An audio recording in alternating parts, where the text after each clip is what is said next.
আসসালামু আলাইকুম বন্ধুরা, ঘরে বসে রেস্টুরেন্ট স্টাইলে কিভাবে অথেন্টিক স্বাদের কলিজা ভুনা রান্না করতে পারবেন তা আমার এই ভিডিওতে স্টেপ বাই স্টেপ দেখানো হয়েছে। যারা গন্ধের জন্য কলিজা ভুনা খেতে চান না তারা আমার এই রেসিপিটি ফলো করে দেখতে পারেন। এভাবে রান্না করলে কলিজায় কোনো প্রকার গন্ধ থাকবে না। আমি এইভাবে রান্না করেছি এবং ভাতের সাথে পরিবেশন করেছি। আলহামদুলিল্লাহ, বাসার সবাই প্রশংসা করেছে।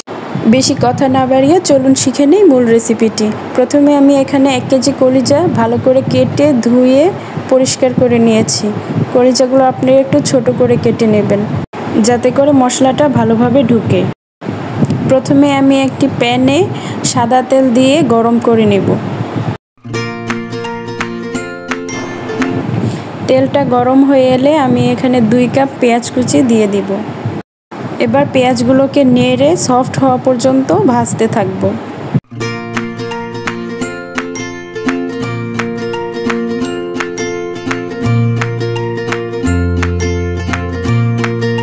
পেঁয়াজগুলো সফট হয়ে এলে আমি এখানে 3টা তেজপাতা দিয়ে দেব। 8 থেকে 10টার মতো গোলমরিচ দিয়ে দেব। এবার দেব 5 থেকে 6টার মতো সাদা এলাচ, 2 টুকরা দারচিনি এবং একটা বড় আস্ত এলাচ দিয়ে মশলাগুলো ভালোভাবে নেড়ে দেব।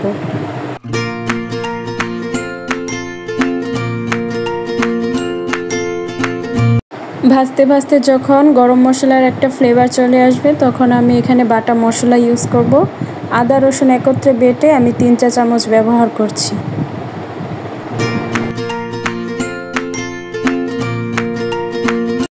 এবার 3টা কাঁচামরিচ মাঝখান থেকে ফালি করে দিয়ে দিব।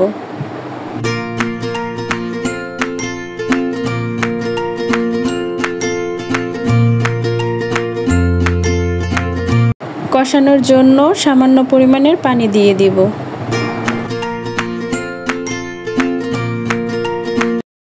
এবার আমি এক এক করে সব ধরনের গুঁড়া মশলা দিয়ে দিব।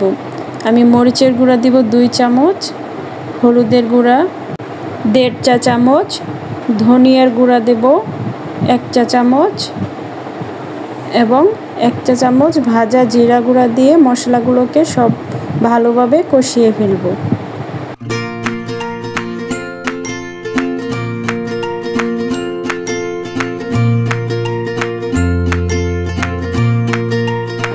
মশলাগুলোকে ভালোভাবে আপনারা একটু সময় নিয়ে কষিয়ে নেবেন।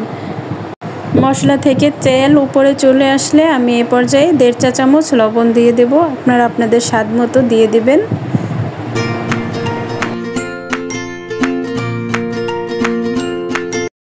এবার আমি কেটে ধুয়ে পানি ঝরিয়ে রাখা কলিজাগুলোকে মশলার সাথে মিশিয়ে নেব। এ পর্যায়ে আপনারা একটু সময় নিয়ে কলিজাগুলোকে মশলার সাথে ভালোভাবে মিশিয়ে ফেলবেন।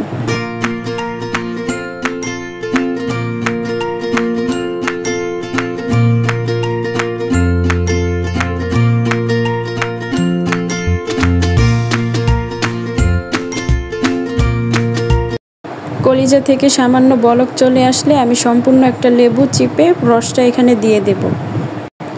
এই লেবুর রসটা ব্যবহারের কারণে কলিজা থেকে যে একটা গন্ধ আসতো সেটা আর আসবে না।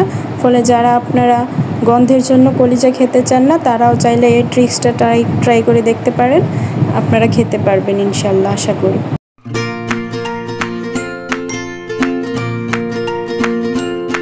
ঢাকনা দিয়ে ঢেকে প্রায় আধা ঘন্টার মতো রান্না করলে আপনারা দেখতে পারবেন কলিজা থেকে পর্যাপ্ত পানি উঠে এসেছে। এই পর্যায়ে আমি টুকরো করে কেটে রাখা আলুগুলো কলিজার মধ্যে দিয়ে দেব।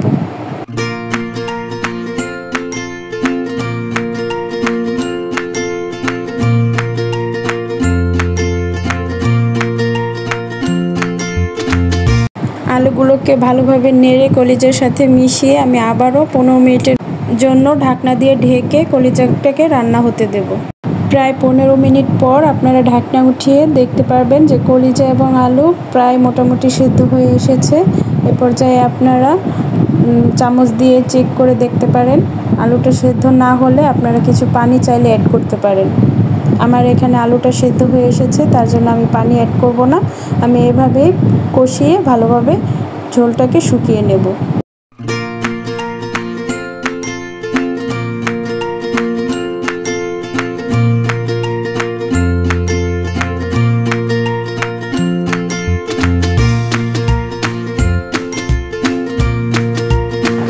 কলিজার গায়ে মাখা সামান্য ঝোল থাকলে খেতে ভালো লাগে।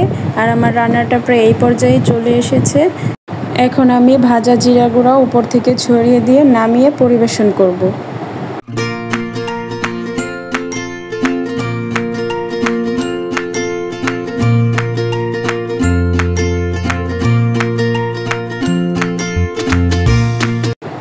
আমি কলিজাটা পরিবেশন করেছি ভাতের সাথে। আপনারা চাইলে পোলাও কিংবা রুটি পরোটার সাথেও পরিবেশন করে খেতে পারেন।